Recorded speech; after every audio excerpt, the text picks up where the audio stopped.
નમસ્કાર, યસ ડોક્ટરમાં આપનું સ્વાગત છે. હું છું શિવાની. મિત્રો, પહેલું સુખ તે જાતે નર્યા. સ્વસ્થ રહેવા જેવું બીજું કોઈ સુખ નથી. ઘણા લોકો આ વાત સમજતા હોય છે અને અન્યને શિખામણ પણ આપતા હોય છે. માનવ સ્વભાવ એવો છે કે જ્યાં સુધી બધું બરાબર ચાલે ત્યાં સુધી આગળની કોઈ ચિંતા ગંભીરતાથી ન કરે, અને જ્યારે તે જીવનમાં સહેજ પણ ગરબડ ઊભી થાય ત્યારે સફાળો જાગીને ઊભી થયેલી ગરબડને ટાળવા આકાશ પાતાળ એક કરે. એટલે જ પોતાના આરોગ્યની યોગ્ય કાળજીની જવાબદારી આપણી પોતાની હોય છે. આજે અમે જણાવીશું કિડનીની પથરી અને તેની સારવાર વિશે યસ ડોક્ટરમાં.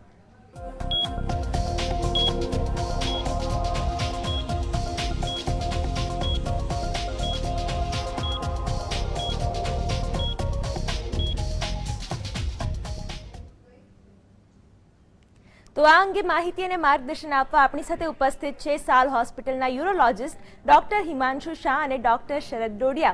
જી સર, આપ બંનેનું યસ ડોક્ટરમાં સ્વાગત છે. હિમાંશુ સર, સૌથી પહેલા આપને પૂછવા માંગીશ કે કિડનીની પથરી એટલે શું અને તેના કારણો કયા કયા હોય છે?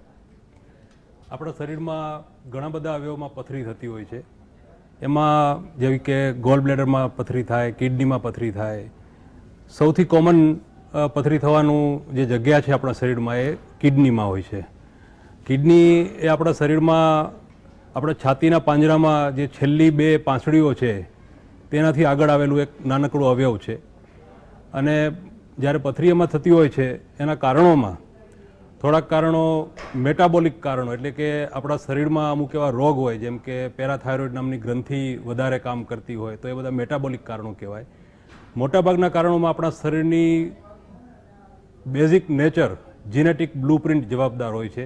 જેવું કે આપણા શરીરમાંથી કેલ્શિયમનું એબ્ઝોર્પ્શન જે આંતરડામાંથી થતું હોય એ વધારે પ્રમાણમાં થતું હોય, કિડનીમાંથી જે કેલ્શિયમનો નિકાલ થવો જોઈએ એ ઓછા પ્રમાણમાં થતો હોય, તો આ બધા કારણોસર પથરી થઈ શકે. ક્યારેક આખો કિડનીનું જે નળી હોય એમાં અટકાવ હોય તો પણ પથરી થઈ શકે. તો આ બધા પથરી થવાના કોમન કારણો છે. જી બિલકુલ. ડોક્ટર શરદ, આપની પાસેથી જાણવા માંગીશ કે કિડનીની પથરી જ્યારે થાય છે ત્યારે તેના લક્ષણો કયા કયા જોવા મળે છે? કિડનીની પથરીમાં મુખ્યત્વે તકલીફમાં દર્દીને પડખામાં દુખાવો થવો, પેશાબમાં બળતરા થવી, પેશાબમાં લોહી આવવું, પેશાબની કરવામાં બાબતમાં પણ તકલીફ થવી, ક્યારેક ઇન્ફેક્શન થઈ જાય તો એમાં તાવ પણ આવી જાય છે. ક્યારેક બંને કિડનીમાં પથરી થાય તો એવા કેસમાં પેશાબ બંધ પણ થઈ જતો હોય છે. આ વગેરે વગેરે કિડનીની પથરીના મુખ્યત્વે લક્ષણો કહી શકાય. જી બિલકુલ. ડોક્ટર હિમાંશુ, કિડનીની પથરીનું નિદાન કેવી રીતે થાય છે તે વિશે દર્શક મિત્રોને સમજ આપશો. પથરીનું નિદાન કરવા માટે હમણાં શરદભાઈએ જે કહ્યું કે પેશન્ટના સિમ્ટમ્સ, કે પેશન્ટને પડખામાં પુષ્કળ દુખાવો થાય, દુખાવાની સાથે વોમિટિંગ પણ થઈ શકે, તાવ આવી શકે, પેશાબમાં બળતરા આવી શકે, આ બધા સિમ્ટમ્સ હોય છે. આગળ જો આપણે ઇન્વેસ્ટિગેશનની વાત કરીએ તો યુરિનનો સાદો રિપોર્ટ કરાવીએ જેમાં થોડા આરબીસીસ વધારે દેખાય, પસ સેલ દેખાય અને જે પ્રકારનો સ્ટોન હોય એના ક્રિસ્ટલ પણ આપણે યુરિનમાં જોવા મળે. તો યુરિનના સાદા ટેસ્ટથી પણ આપણે ખબર પડી શકે કે અમને પથરી હોઈ શકે કે નહીં. યુરિનનો સાદો રિપોર્ટ કરાવ્યા પછી એક્સરેસ, સોનોગ્રાફી, એક્સરેસ કરાવીએ તો લગભગ 100માંથી 75 વ્યક્તિને ખબર પડી જાય કે એને પથરી છે કે નહીં. અમુક પથરી એવી હોય કે જે એક્સરેમાં ન પણ દેખાય, જેવી કે યુરિક એસિડના બંધારણની જો પથરી હોય તો એક્સરેમાં ના દેખાય, કારણ કે એક્સરેમાં માત્ર કેલ્શિયમની વસ્તુ દેખાય. તો એક્સરેની સાથે આપણે જો સોનોગ્રાફી, અલ્ટ્રાસોનોગ્રાફી પણ કમ્બાઈન કરીએ તો પથરી ડિટેક્ટ કરવાનો રેટ લગભગ 90% જેટલો વધી જતો હોય છે. એક્સરે અને સોનોગ્રાફી બંને કરાવ્યા છતાં પણ પથરી ના દેખાય એવું પણ અમુક સંજોગોમાં થાય, જેમાં અમે એક સિટી સ્કેન નામનો, આઈવીપી નામનો રિપોર્ટ કરાવતા હોઈએ છીએ. સિટી આઈવીપી કરવાથી 100માંથી 99.99 પેશન્ટમાં પથરી છે કે નહીં એ વસ્તુ ક્લિયર થઈ જતી હોય છે. જી બિલકુલ. ડોક્ટર શરદ, આપની પાસેથી જાણવા માંગીશ કે કિડનીની પથરીના પ્રકારો કયા કયા હોઈ શકે અને તેને કઈ રીતે આપણે વર્ગીકૃત કરી શકીએ તે વિશે ખાસ કરીને જણાવો. કિડનીની મુખ્યત્વે પથરી યુરિક એસિડની હોય, કેલ્શિયમ ઓક્ઝેલેટની હોય છે, જે 90 to 95% કેસમાં કેલ્શિયમ ઓક્ઝેલેટની હોય છે. એ સિવાય યુરિક એસિડ, એ સિવાય અમુક દવાઓ, ધારો કે HIV એઇડ્સમાં મેડિસિન લેતા હોય તો એવા કેસમાં દવાઓની હિસાબે બી પથરી થઈ શકે. એ સિવાય ક્યારેક ક્યારેક ઇન્ફેક્શન, કિડનીમાં બહુ ઇન્ફેક્શન રહેવાથી ફોસ્ફેટ ટાઈપની બી પથરી થતી હોય છે. પણ આમાંથી મુખ્યત્વે કેલ્શિયમ ઓક્ઝેલેટ અને યુરિક એસિડની પથરીઓ જોવા મળતી હોય છે. જી બિલકુલ ડૉક્ટર, આ કાર્યક્રમ દ્વારા આપણે દર્શક મિત્રોના પ્રશ્નોના પણ ઉત્તર આપતા હોઈએ છીએ. ત્યારે આજના ફર્સ્ટ કોલર જોડાઈ ગયા છે, તેમની સાથે વાત કરીએ. જી નવીનભાઈ, શું જાણવું છે ડૉક્ટર પાસેથી? મેડમ નમસ્કાર, હું નવીન વેગડા બોલું છું. મારે જાણવું હતું, મારા અંકલને પથરીના લીધે એક કિડની ફેલ થઈ ગઈ છે, બરાબર? જી. તો એના એ કિડની ઉપર મારા અંકલ વધારે લાઈફ ટાઈમ જીવી શકે ખરા, અને શું શું કાળજી રાખવી જોઈએ? આ એક કિડની ઉપર જીવી રહ્યા છે તો શું શું કાળજી રાખવી પડે? જી બિલકુલ ડૉક્ટર હિમાંશુ, શું કહેશો?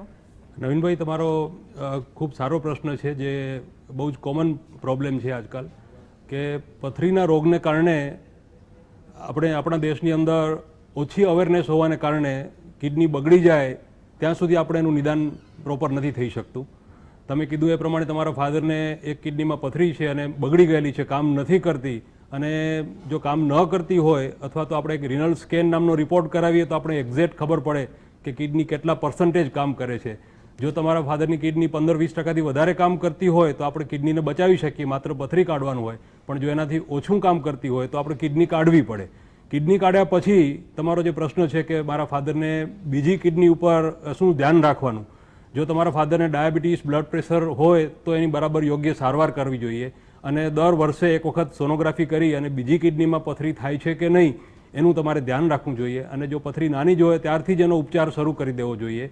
જો એક જ કિડની હોય, ડાયાબિટીસ, બીપી બરાબર કંટ્રોલમાં હોય અથવા ના હોય, અને પથરી ના હોય, તો તમારા ફાધરને એની બાકીની લાઈફમાં કોઈ તકલીફ નહીં થાય, કારણ કે એક કિડની સાથે નોર્મલ જિંદગી બિલકુલ સંભવ છે.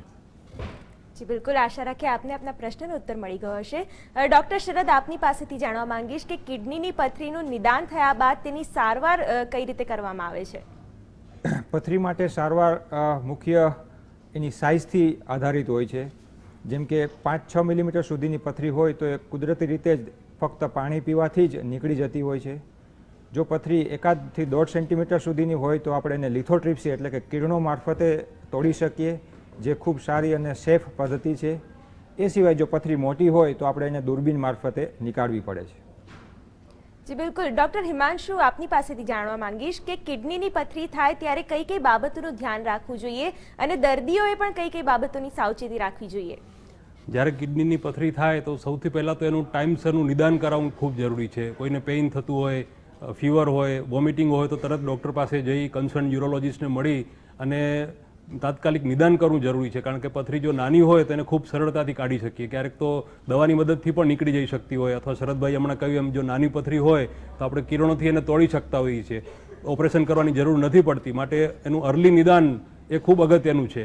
એકવાર નિદાન થયા પછી સમયસરની સારવાર લેવાથી હવે એના જે ઓપરેશન છે કે પથરી તોડવાની જે ઘટના છે એ હવે ખૂબ જ લો મેગ્નિટ્યુડવાળી વસ્તુ છે, જે આપણે ઇઝીલી કરી શકાય છે. અને ફરીથી પ્રિવેન્શન ન થાય, ફરીથી આપણે પથરી ન થાય એના પ્રિવેન્શન માટે, રિકરન્સ પ્રિવેન્ટ કરવા માટે આપણે પથરીનું પ્રોપર એનાલિસિસ કરી અને એ કયા પ્રકારની બંધારણની પથરી છે એ જોઈ અને આપણે જો પેશન્ટને થોડીક પ્રેક્ટિકલ સાદી સીધી સલાહ આપતા હોઈએ તો ફરીવાર થવાની શક્યતા ઓછી થાય.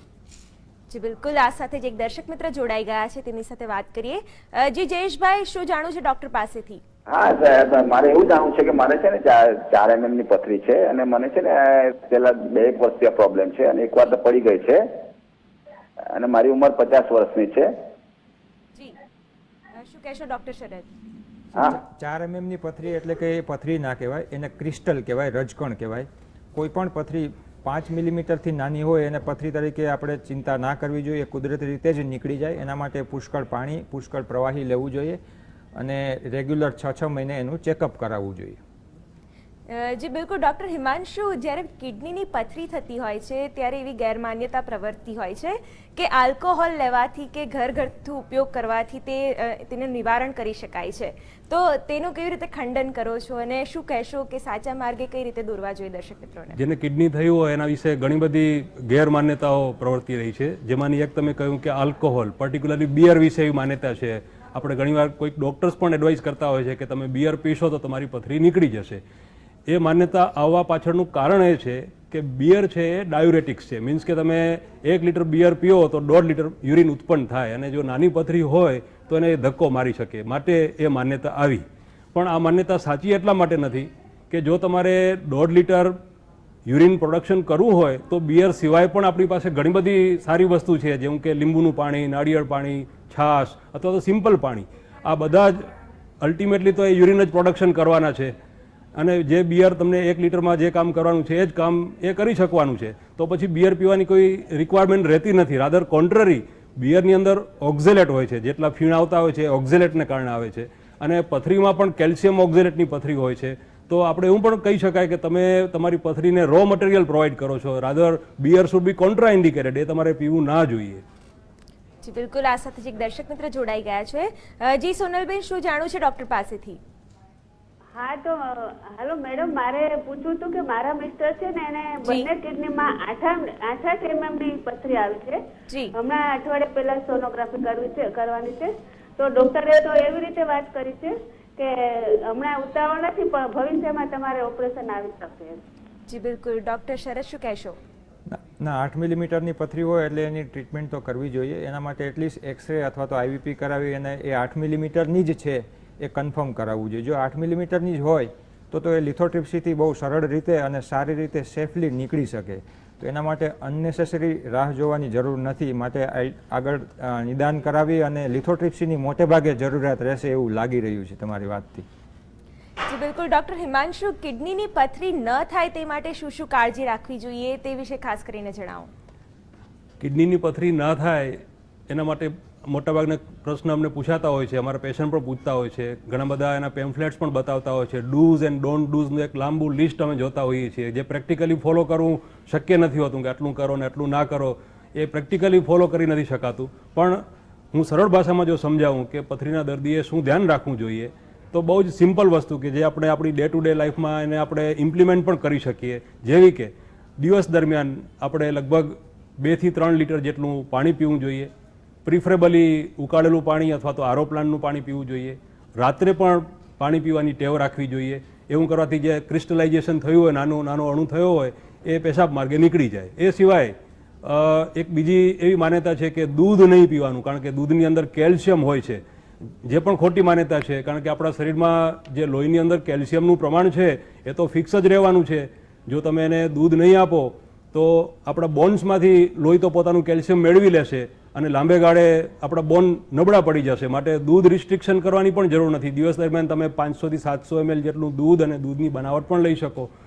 મોસ્ટ ઇમ્પોર્ટન્ટ એ છે કે 90% પથરી કેલ્શિયમ ઓક્ઝેલેટની બનેલી હોય છે અને જો તમારે કેલ્શિયમ ઓક્ઝેલેટને ભેગા ન થવા દેવું હોય તો વચ્ચે સાઇટ્રેટ મૂકવાની જરૂર છે. અને સાઇટ્રેટ આપણે જ્યુસી ફ્રૂટ્સમાંથી મળે, જેવા કે પાઇનેપલ, લીંબુ, સંતરા, મોસંબી. જો તમે આ ફ્રૂટ જે ખાટા અને રસવાળા છે એને તમે જો રોજ લઈ શકો તો તમારા શરીરને પૂરતું સાઇટ્રેટ મળી જાય છે અને સાઇટ્રેટ મળવાથી કેલ્શિયમ ઓક્ઝેલેટના સ્ટોનમાં એનો જે રિકરન્સ રેટ છે એ ઘણો નીચે આવી શકે છે. આ સિવાય બીવાળા શાકભાજી નહીં ખાવા, આ પણ એક બહુ પોપ્યુલર ખોટી માન્યતા છે. એ ખોટી માન્યતા એટલા માટે છે કે એ શબ્દ જ ખોટો છે. બી વગરના શાકભાજી ખાવા, એવો બહુ શાકભાજી હોતા જ નથી કે જેમાં બી ના હોય, અથવા તો એ શાકભાજી ઉગાડવા માટે આપણે બીની જરૂર ના પડે. સો પ્રેક્ટિકલી દરેકમાં બી તો હોય જ છે, એટલે બીનો કોઈ જ વાંક નથી. તમે બી આરામથી લઈ શકો. એ એક થિયરિટિકલ માન્યતા છે. પ્રેક્ટિકલી એ વાત સાચી નથી. તમે બધા જ શાકભાજી જેવા કે કાકડી, ભીંડા, ટમેટા બધું જ ખાઈ શકો. આ સિવાય નોન વેજીટેરિયન્સ જે વધારે લેતા હોય એને મારે કહેવાનું છે કે તમારે non vegetarian food, particularly C food જે હોય એનું તમારે ડાયટમાં થોડું રિસ્ટ્રિક્શન રાખવું જરૂરી છે, કારણ કે એમાંથી it's a high source of uric acid અને કેલ્શિયમ ઓક્ઝેલેટ. એટલે જે લોકો નોન વેજીટેરિયન્સ હોય એને મારે એટલું કહેવાનું થાય કે તમારું નોન વેજીટેરિયન્સ જે ડાયટ છે એ ઓછું કરો. ઇન શોર્ટ, પાણી ખૂબ પીવાનું, જે જ્યુસી ફ્રૂટ્સ વધારે લેવાના, દૂધ લઈ શકાય, આલ્કોહોલ નહીં લેવાનું અને નોન વેજીટેરિયન ફૂડ ઓછું લેવાનું.